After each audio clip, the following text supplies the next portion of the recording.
I'm Roman Yossi of the Nashville Predators. I'm Dante Fabro of the Nashville Predators. This is Philip Forsberg of the Nashville Predators. I'm Colton Sissons of the Nashville Predators. I'm Eustace Aros of the Nashville Predators. You're listening to the Renegades of Puck with Crazy Charlie. Welcome to the bunker. Welcome to the Renegades of Puck podcast. I'm your host and captain, Crazy Charlie Saunier. And before we get started with no half-step and hockey coverage, first, let me direct you to our home website, renegadesofpuck.com. Once you go to renegadesofpuck.com, you'll learn everything you need to know about the show and what you're good and educated about the show. So you can click on that merchandise tab, take you straight to our classic logo t-shirt, our Pride logo t-shirt, all of our different special event t-shirts, and so much more. All the gimmicks you come to know and love and expect from the Renegades of Puck are all still available in our online store, whether that is socks, throw pillows, wall arts, bed sets, or more. Something like 88 different items in our online store available for you to purchase.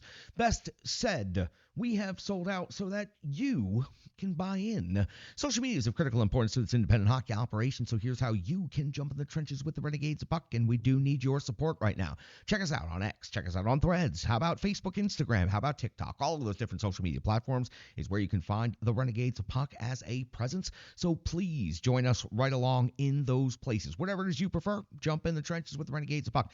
YouTube, that is where we need your help the most. Thank you so much. Stick taps, love, and respect, as we like to say, to each and every one of you who have jumped in the trenches there with our YouTube channel. Our subscriber number is going up, and we need that to continue. We have plenty of room for Renegades. If we add one every day, we will be exactly where we need to be soon. So please, let's keep jumping in the trenches over there. Subscribe to the YouTube channel, pass the links along, and for now, exclusively, that's where you're going to find the podcast, because we need to build our presence on YouTube to a much stronger place than it is now. So again, we will go back to having an audio feed of the podcast again soon, but until we get the YouTube numbers up where they need to be, we cannot continue pushing the show in so many different platforms. We need to focus right now on the YouTube channel. So again, that was a lot to say about it, so you know it's important.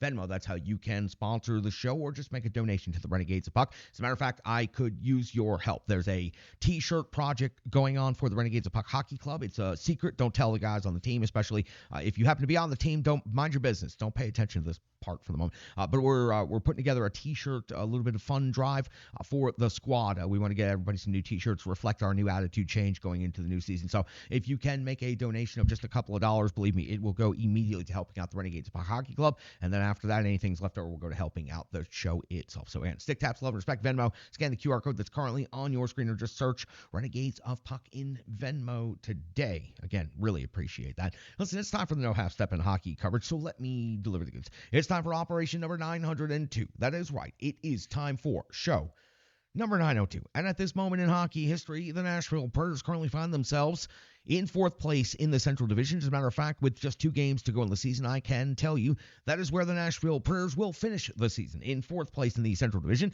They have clinched a playoff spot after 80 games skated. The Preds have a record of 46, 29, and 5, 97 points on the season on home ice, which is where the Nashville Predators' next game will take place and also be their final home game of the regular season. The Preds have a record of 22, 16, and 2. The Nashville Predators scored 261 goals in the season. They've given up 240 against. That's a goal differential of plus 21. Update you on the Central Division and where we stand at this moment in time.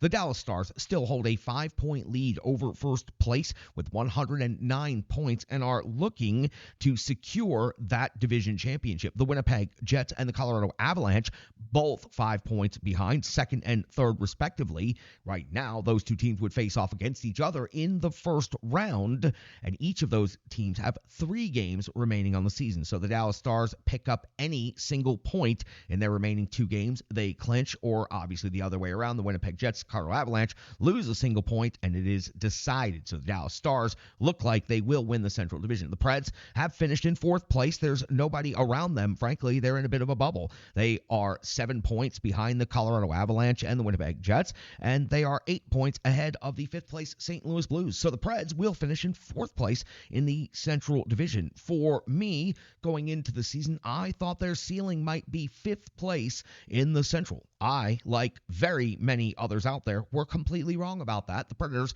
are going to finish in 4th place and are going to be a wild card team, which one to be determined.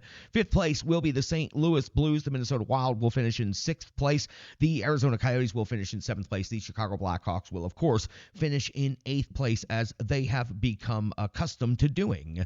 For the wild card race, which is still of significant drama, the Nashville Predators are the wild card number one with 97 points and 2 games remaining. The Vegas Golden Knights are the second wild card spot with 94 points, 3 points behind Nashville, but 3 games remaining. Now, there's some intrigue and drama with the Edmonton Oilers making a late run at the Pacific Division title, so the Predators now could face either the Winnipeg Jets or the Winnipeg Jets.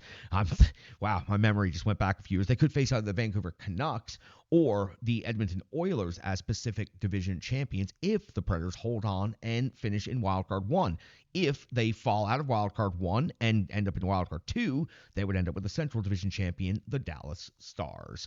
Now, let's talk about this Nashville Predators team and what's to come in the week ahead. Monday, Pittsburgh. That's it. Regular season's over. So the home schedule ends tonight. The road schedule ends on Monday in Pittsburgh. Then the Predators wait their playoff schedule. There'll be a couple of days off before the playoffs get started. So let's talk about this last home game of the regular season between the Predators and their old Central Division rival, the Columbus Blue Jackets. Second time these two teams have met this season. It was one previous meeting, and it was actually all the way back on March the 9th. Really wasn't that long ago, was it? The Predators beat the Columbus Blue Jackets 2-1 in Columbus. Lankinen got the victory, 33 out of 34. Evangelista Sherwood scored the goals. Tarasov got the start and had a big performance, 47 out of 49. Took the loss in that game. It was a classic Nashville Predators in Columbus game from years past. The Preds score a goal late, win it 2-1, and a fairly low event hockey. Texier scored the only goal for the Columbus Blue Jackets. When it comes to those Columbus Blue Jackets on the season, 26, 42, and 12, 64 points is 8th and last in the Metropolitan Division. 10, 23, and 7 is their road record. They've scored 227. They've given up 291. It's a goal differential of minus 64. We talk about the most previous 5 games that this team has played. We go back to April the 4th, and it was a 4-2 loss versus the New York Islanders. On the 6th of April, a 6-2 win versus the Philadelphia Flyers. The 7th of April saw a 3-0 loss at the Carolina Hurricanes. The 9th saw a 5-2 loss at Tampa Bay, and most recently, the 11th saw a 4-0 loss at Florida. So before this road trip began, a win in Philly and then 3 consecutive losses on the road. Greaves, by the way, picked up the loss, 42 out of 46, a very high shot volume for the netminder for Columbus right there. So Columbus continues the road trip now in Nashville. The NHL ranks between these two teams in the matchup. The Nashville Predators 3.23 goals per game is 13th best in the NHL, while the Columbus Blue Jackets are 2.80 per game. That's 26th in the NHL. The goals against 3.00 for Nashville is 14th overall, 3.61 for Columbus is 31st overall in the NHL. In the shots for category, the Predators are well up into the top 10 now, 8th overall, 32.2, due to their just torrid pace of shot volume in recent stretch of action. Shots for Columbus, 30 even on the season. That's 20th overall as a ranking in the NHL. In the shots against category, the Predators are giving up 30.4 per game. That's 20th. Columbus gives up 34.3 shots per game. That's 31st in the league. On the special teams components, 21.1% conversion rate of the Predators power play is rated 16th in the league. 56 conversions out of 265 opportunities on the year. 15.3% conversion rate for the Columbus Blue Jackets is 30th overall. 32 conversions on 209 power play opportunities this season. When it comes to the penalty kill, the Nashville Predators rarely ahead of teams in these matchups, but in this particular metric, 1 ahead of the Columbus Blue Jackets, rated 24th in the NHL, 76.9% kill rate, 56 power play goals against. The penalty kill for the Columbus Blue Jackets, 76.8% kill rate, 25th best in the league, 53 power play goals against. Each and every team in the NHL is full of high-skilled individuals. We always like to talk about the top 5 scorers for each team. Let's start with the visiting team, the Columbus Blue Jackets. Johnny Hockey Gaudreau comes in with 11 goals and 48 assists on the season, 59 total points. That 11 goals is a very, very low number for him. Werenski, 9 goals, 44 assists for 53 points. Marchenko, 23 and 18 for 41. Jenners at 22 goals and 13 assists for 35 points. And Rockoff, 18 goals and 16 assists for 34 points. The Nashville Predators are paced by Philip Forsberg, 46 goals. I want him to have that 50 goals so bad at this point. 46 goals on the season plus 46 assists for 92 total points. The captain, Roman Josi, 21 goals, 60 assists, for 81 total points. Nyquist, 22 and 50 for 72. O'Reilly, 26 goals, 41 assists for 67 points in his first season as a Nashville Predator. Tommy Novak, all he does is make plays for 16 goals and 26 assists, which equals up to 42 points on the season. Merzlikins anticipated to get the start against the Nashville Predators at 13, 17, and 8 on the season. .897 save percentage, 3.45 goals against average. He does have one shutout on the season, and I do not think UC Saros is going to get the start in the second night of back-to-backs as he has done all season long. Grosnick was called up, not sent back down yet. That indicates to me Saros is going to sit out this one and perhaps sit out the game on Monday as well to get UC Saros as much rest as possible to get him ready for the playoffs. But I wanted to give you Saros' statistics anyway. 34, 23, and 5 on the season, 907 save percentage, 2.82 goals against average with 3 shutouts, because Grosnick doesn't have any stats at the NHL level, so I can't really tell you very much about that other than good luck. If it is your first start for the Preds, I hope that you come away with the victory on the home rink. Lankinen comes away with the victory in the first night of back-to-back. So second night of back-to-backs, we got to go back and talk about what happened in Chicago. It's called the Rebirth Sports Full Game Recap. It's coming up next right here on the Renegades of Puck podcast. Hockey players are as unique as the game itself, and your uniform should be tailored to fit you. Rebirth Sports is your sports apparel tailor. From shells, bags, warm-ups, hats, hoodies, branding, and more, let Rebirth Sports be your custom hockey tailor. And don't forget to tell them they do more than just hockey. Rebirth Sports on Facebook, Twitter, and Instagram. Rebirth Sport, a match made in hockey. It's now time for the Rebirth Sports Full Game Recap. We go all the way back to April the 12th of the year 2024 when the Nashville Predators were in Chicago to close out the regular season series against the Blackhawks. Head coach Andrew Burnett deploys his lines and defensive pairings in the following way, and after clinching their playoff spot in the previous game, a little bit of a change.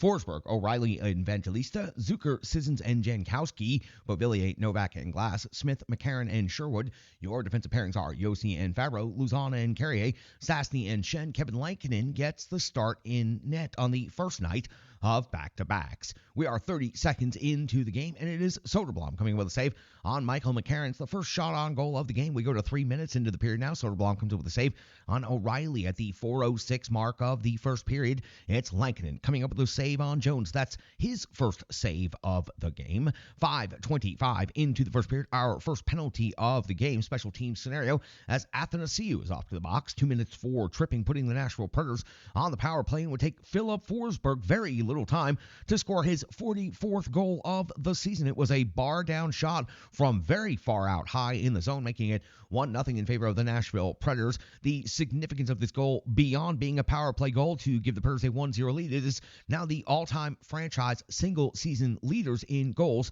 with 44. 7:24 of the first period. Now, Soderblom comes up with a save on Sherwood at the 8:55 mark of the first period. Is Soderblom coming up with a save on Luke Evangelista at 9:10 of the first period. It's Soderblom coming up with a save on Shen at the 11:15 mark now of the first period, just past the halfway point in the period. Lankinen comes up with a save on Slaggert backhand at the 12:33 mark. Lankinen comes up with a save on Foligno, and at 13:36, Lankinen comes up with another save on Blackwell. The Blackhawks' best pressure of the period and the game to this point comes over this 2-minute sequence. At the 15:11 mark of the first period, Fabro's off to the box, 2 minutes for roughing, but the Predators would not give up a single shot on goal. As a matter of fact, it would be an outstanding penalty kill and would kind of take the momentum back away from the Chicago Blackhawks. The 18:12 mark of the first period, it's Soderblom coming with a save on Beauvillier, and at 19:03 of the first period, it is Sherwood with his 10th goal of the season.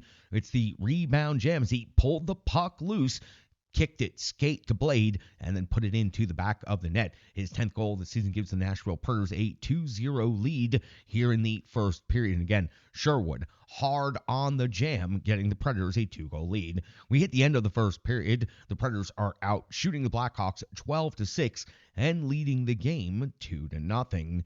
We go into the second period and onto the clean sheet. We find at 21 seconds of the second period is our first action where Soderblom coming up with a save on Philip Forsberg at the 33-second mark of the second period. It's Captain Romanioski off to the box, 2 minutes for tripping.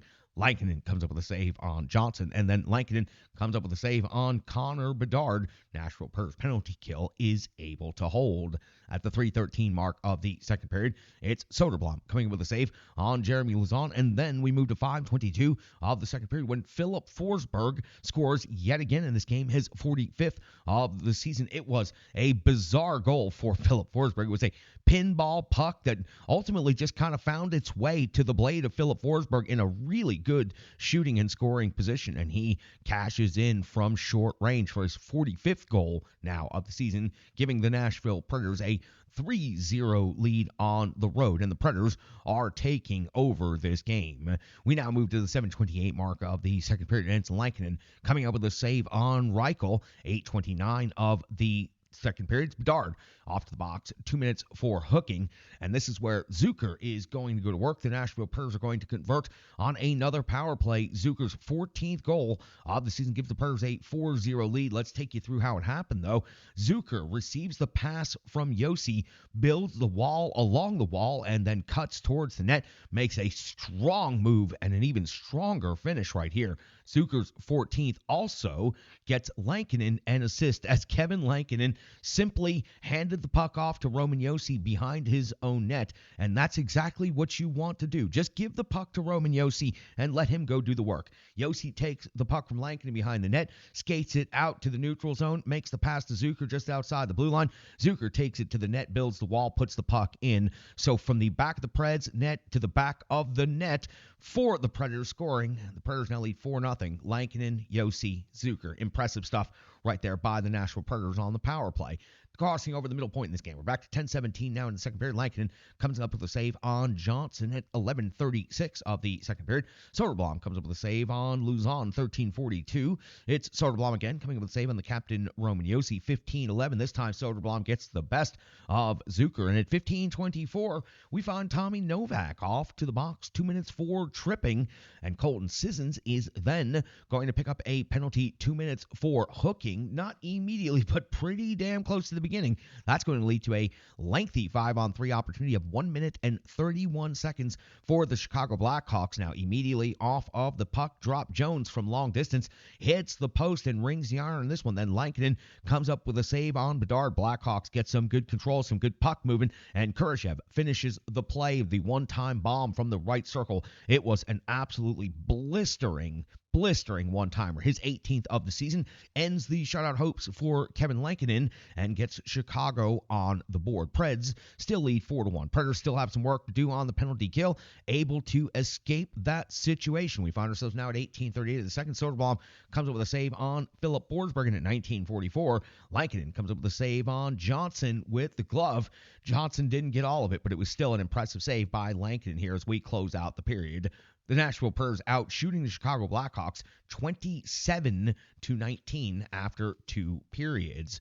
We flip over to the backside of the sheet and we start the third period, and we find our first action 26 seconds in, and it's Vlasic, who's off to the box, 2 minutes for unsportsmanlike conduct. He appears to have said the magic words after the whistle there. Forsberg on this power play capitalizing for the hat trick. His 46th goal of the season, his third of this game, and it was O'Reilly's feed with the backdoor finish is how the play went down. This gives the Preds a 5-1 lead, and again, for Philip Forsberg now extending that franchise scoring record for a single season, and realistically, with 2 games to go, Philip Forsberg is now in striking distance of 50 goals on the season, 46th of the season here at 4:16 of the third period. It's Soderblom coming up with a save on Philip Forsberg, who obviously knows 50 is out there, and he's lurking at the 6:08 mark of the third period. Lankinen coming up with a save on Reichel's breakaway. Lankinen had to be strong at times in this game. 2 different breakaways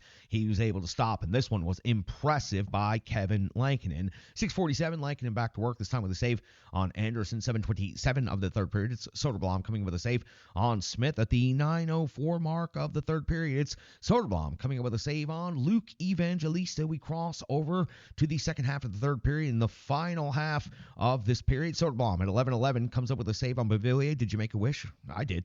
At 12:38, Soderblom comes up with a save. You know, you go to make a joke and you screw up the time. How about that? 12:38 now of the third period, Soderblom comes up with a save on the Captain Romagnosi. At 16:12 of the third period, Soderblom comes up with a save on Sherwood, just to show you the Predators are continuing jamming away here in the third period, even with a 5-1 lead. At 17:21, Lankin does have to come out save on Anderson, plus the follow-up by Dickinson. Good scoring chances by Chicago, better save sequence by Lankinen. 18:04, Lankinen, one more big save on Johnson. And then at 19:03 of the third period, it is Luzon still chasing that hits record, looking to bury someone into the boards. He gets a boarding call here at the very end of the game. Foligno steps in, tries to engage him in fight, ends up with 2 minutes for roughing. So we end up with a 4-on-4 scenario to wrap up the last minute of play in this game. And honestly, nothing much happens right here. The Predators close this game out by defeating the Chicago Blackhawks 5-1. And the Predators, another game where they put up a massive shot volume, this time out shooting their opponent 40 even to 26. So the Predators had 12 shots on goal in the first period. They were at 27 by the end of the second period, and they end up with 40 by the end of this game, scoring 5 times on those 40 shots on goal. So again, for the Nashville Predators, first night of back-to-backs, they're able to get control of the score somewhat early, and if it wasn't for a lengthy 5-on-3 scenario, Lankinen probably has a pretty good shot at the shutout in this game, but winning 5-1 is just fine for Lankinen and the rest of the Nashville Predators team as well. Philip Forsberg obviously breaks the franchise record, gets the hat trick in this one. Funny moment in the game on the broadcast with the gentleman trying to throw the hat over the glass. Don't worry, that will be famous in a good way. That went viral in a positive way as opposed to the way the internet usually works. So the Predators, they secure this thing out. They sweep the regular season series against the Chicago Blackhawks, and they put themselves in a better position to secure that number one wildcard spot. We've got so much more coming up on this game. It was the first night of back-to-back, so we've got to get right into the next one. So let's talk about it. Let's break it down. Let's get to some analysis. That was the Rebirth Sports full game recap. Coming up next, analysis, box score, and so much more right here on the Renegades of Puck podcast. Hello, hello, hello. I'm Tracy, owner-operator of Strong Style Fitness. And that's me and my training assistant, Rizzo. And we are here to bring you fitness that meets you where you are by offering circuit classes, bar-inspired classes, Tabata workouts, boot camps, guided stretching, and more, all taught by a certified personal trainer, me. To learn more, go to our website, strongstylefit.com. Subscribe on YouTube at Strong Style Fitness. Follow on social media at Strong Style Fit. But most importantly, let's get you moving. It doesn't matter if it's your first workout or you've been doing it for years.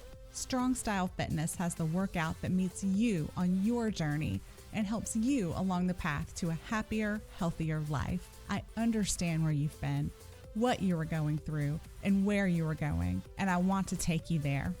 We'll see you on the mat. Mwah.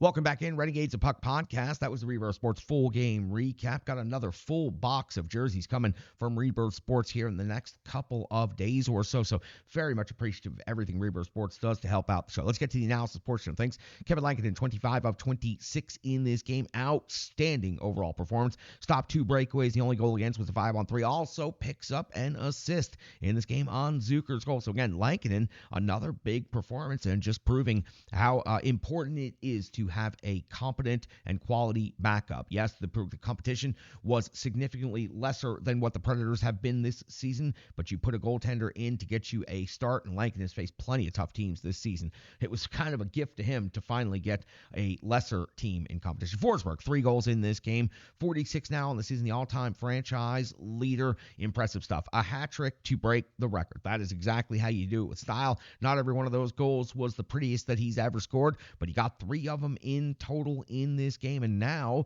sits at 92 points on the season. Philip Forsberg is just 4 points behind the all-time franchise lead. He's been routinely picking up 2 points per game. The Predators have 2 games left on the season. Philip Forsberg was still lurking after 3 goals, shooting the puck, looking like he was going for a 4th. He's definitely cognizant that 50 is on the horizon. It could be just out of reach.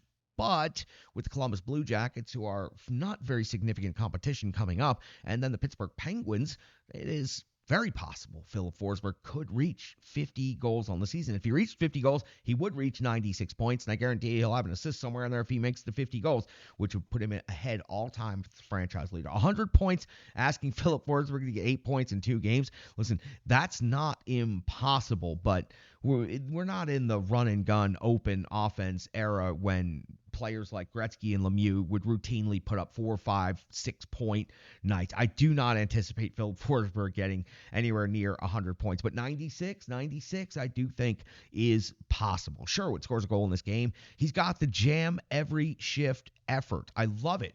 Every shift effort from Sherwood. He's been making such noticeable plays, hard on the forecheck, forcing turnovers, displacing players from the puck on a routine basis, getting in scrums, snarling it up. I really love the way Sherwood plays. He's got the perfect disposition for playoff hockey, and he picks up a goal in this game. Impressive stuff on that jam. Pulls the puck away from the goaltender. It was still loose, but he pulls it out of there, kicks it up to the skate blade, puts it back into the net. Great job by Sherwood on that. Zucker with a strong drive to the net to pick up that goal in this game. He has been impressive since getting traded over here to the Nashville Preds. He has been consistent, and he is going to be a solid performer on the wing, probably on the second line for this Nashville Preds team going into the playoffs. So good to see Zucker using his power, his speed, his strength, and building a wall with the body, and then that finish. It was impressive stuff to see in this game. Luke Evangelista picks up 2 assists. Listen, Nyquist gets a chance at a healthy scratch here with the Predators having their playoff position solidified, or at least their playoff spot in the playoffs solidified. Nyquist gets a night of healthy scratch, just like Ryan McDonough. Luke Evangelista gets a chance to step up on the top line, picks up 2 assists. So that's seizing the chance on this one. The previous game, 10 shots on goal, but unable to generate. This time gets a reward for that performance and picks up 2 assists, skating with O'Reilly and Forsberg. And again, seizes his opportunity. I'm very happy to see Luke Evangelista continues his development and growth. He's letting his personality show a little bit more. That's the signs of becoming more confident, becoming more comfortable, and I do believe that Luke Evangelista is going to be a star in the NHL. He's getting close to that already. If he can continue playing the way he's been in his recent stretch of hockey, there's absolutely no doubt Luke Evangelista's career is going to continue trending in an upward direction. And you have got to talk about Stastny getting an opportunity to step up. 18:55 in this game, in the first night of back-to-backs, when everybody was limited at least a little bit. Even Roman Josi was under 20 minutes in this game. So Stastny gets 18:55 in this game. And I got to tell you, he is a diamond of a prospect. Every time he's out there and I see him make a play, all I think is he looks like he has so much more experience than he actually does. He truly is a diamond of a prospect, and I don't see how the Nashville Predators take him out of the lineup going into the playoffs. He offers so much upside when it comes to the defensive side of things, when it comes to the offensive side of things. Stastny is really, I think, an important player for this Nashville Predators team moving forward as a part of the defense core. Let's hear from our good friends, Stripe Digital Solutions. So much and so appreciative of all of our great sponsors for this entire season. Another great season with Rebirth Sports, with Strong Style Fitness, and of course with our great friends at Stripe Digital Solutions. The digital environment can be quite intimidating, time-consuming, and cumbersome, especially with all those other areas that need attention at your business, and that's why Stripe Digital Solutions is here to help. I know, because that's exactly what Stripe Digital Solutions did for me and the Renegades of Puck. From designing my home website and helping me create my merchandise to special event posters, brand building, and social media management. But it's not just that, it's so much more. Stripe Digital Solutions has helped me every step of the way. From startup to full-time operation, Stripe Digital Solutions has been there to assist and advise every single step of the journey. In today's fast-paced world, the path to success is having a strong digital partner, and nobody is better in the trenches than Brandy and Stripe Digital Solutions. Get the solution before it's even a problem with Stripe Digital Solutions. Let's take a good look at the good cold hard numbers known as the box score. Philip Forsberg leads the way for the Nashville Predators with 3 goals in this game. Sherwood picks up an assist. Zucker also picks up a goal. And when it comes to assists, Evangelista led the team with 2. It is Tommy Novak picking up an assist. Ryan O'Reilly with an assist. Josi, Shen, and Stastny all with assists in this game on the defensive side of things. When it comes to shots on goal, Philip Forsberg led the way with 7. And then Luke Evangelista had 5, so follows up his 10-shot performance with 5 more shots in this game and 2 assists as well. 4 shots on goal for Sherwood, 4 shots on goal also for the captain, Roman Josi. When it comes to block shots, 3 for McCarron led the way, 2 for Beauvillier, and 2 for Dante Fabro as well. When it comes to hits, Luzon needed to average 7 per game over the final 3, comes up with 5 in this game, so he is falling a little bit short of the record, but still has an opportunity for a big game against the Columbus Blue Jackets. The two teams are always rough and tumble against each other. No reason why Luzon can't run up the hit count in this particular one, and then let him go. Let him have fun in Pittsburgh on Monday night. Just let him go out there and skate till he gets the record. Let him run around and hit everybody. Let him go the old Jordan Tutu style. Just send him out like a heat-seeking missile. Let him get 2-3 hits and then come off the ice. When it comes to your time on ice leaders, I think this was a very effective time management for the first night of back-to-back, especially with being on the road and then having to travel back home. As short as a trip as it may have been, and still had to travel. So your time on ice leaders, Michael McCarron at 16:04. So check that out. Michael McCarron led all of the forwards in total time on ice at 16:04 in this game. 15:56 for Mark Jankowski, 15:55 for Luke Evangelista. Your least amount of time on ice was Glass at 11:08. So only 5 minutes separated the least from the most time on ice amongst the forwards. That's a great job by the coaching staff right there. When it comes to the defense, I already made a comment on this, but Roman Josi, not even 20 minutes time on ice. Other than an injury, I cannot remember the last time he's been this low in numbers. So again, that's good roster management. 21:48 for Luzon was your time on ice leader, obviously letting him run around a little bit there once the game was decided. 21:09 for Alex Carey, and again, I want to give the stick taps to 18:55 time on ice for Stastny. Great job by him. The power play for the Predators, maybe their best performance of the season, 3-4-3 in this game. Your time on ice leaders on the power play at 2:37, it was Luke Evangelista. At 2:34, Philip Forsberg, and at 2:33, Ryan O'Reilly. 2:45 for the captain, Roman Josi. The penalty kill, other than giving up a 5-on-3 against, were perfect 3 out of 4 in this game. Your time on ice leaders shorthanded, 3:21 for O'Reilly, 2:31 for McCarron, 3:22 for Alex Carey, and 3:18 for Luzon. When it comes to face-off winning percentage, Preds outstanding in this one, winning 6 out of every 10, 60% for the game.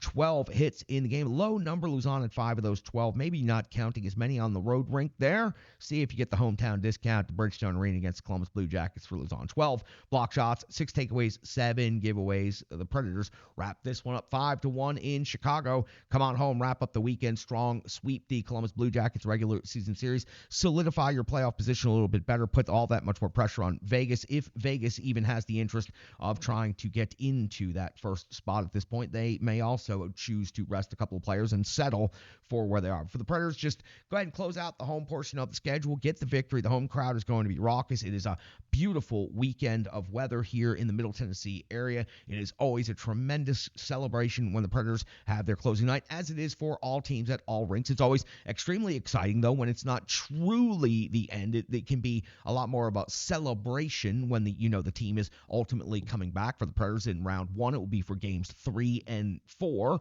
after starting on the road, which, by the way, I never have a problem starting on the road in the playoffs. It's sometimes better to start out on the road and get the pressure on the home team. It's a lot of expectations and pressure when you're the home team starting off in a playoff series. So for the Predators, it's not the end. It's just a celebration of the close of the regular season. A regular season that was incredibly successful. If they win tonight, it'll be their 23rd win on home ice this season. That pace is right up near the tops amongst the Central Division leaders. 25-24 are the leaders. The Predators would finish with 23 on the season. The Predators are also going to finish in the playoffs, which is something nobody thought going into this year. People who invested in those season tickets before this season knew they were coming in to see a brand new rookie head coach with a rookie general manager, a couple of free agents that they didn't know how they were going to fit in, and a bunch of youth and young pieces across the lineup. And what they ended up getting for their investment in the return was a trip to the playoffs and one hell of an exciting season on the home rink. Not every game was spectacular. Not every game was pretty, but over the course of a season of 41 games at home, it's not always going to be perfect, but so many great moments this season. The standing ovation returned, and I've said it a couple of times, the feeling, the magic. It started to come back towards the end of last season when the Predators jettisoned a whole bunch of talent and brought up all of the youth and started making a little bit of a run. The old feeling in the barn started to come back right around then. And this season, it has been building from the beginning, and it has been crescendoing as of late to incredible positive results. Multiple standing ovations in the last couple of games. The big comeback against Vegas, comebacks in the third period at home ice. It seems like the magic of Bridgestone Arena has returned just in time for the playoffs. The crowd is going to be amazing against Columbus Blue Jackets. It's going to be a celebration of all things Predators. And on the way out, I always love to share this story on this particular day for this particular game. Jerseys off their backs is always been, since I was the smallest of children's, enjoying hockey. Jerseys off their backs was something I always wanted to be a part of. When I was growing up in New Jersey and I'd watch the New York Rangers give away their jerseys on the last day of the season, it was the most incredible thing ever. I was like, wow, that's something maybe could happen to me one day. And the weirdest thing happened one year covering the Nashville Predators.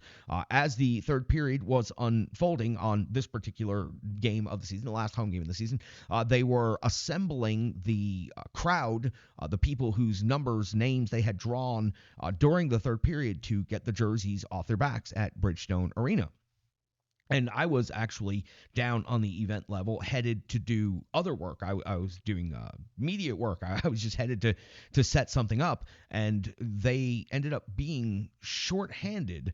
So as the game is just about to end, there's maybe like 2 minutes left in regulation. I just happened to be walking from the elevator past the area where they have all of the people that go out on the ice for the jerseys off their backs assembled, and the organizer is on the walkie-talkie and very freaked out and concerned. There's people missing. They don't have the right number of people.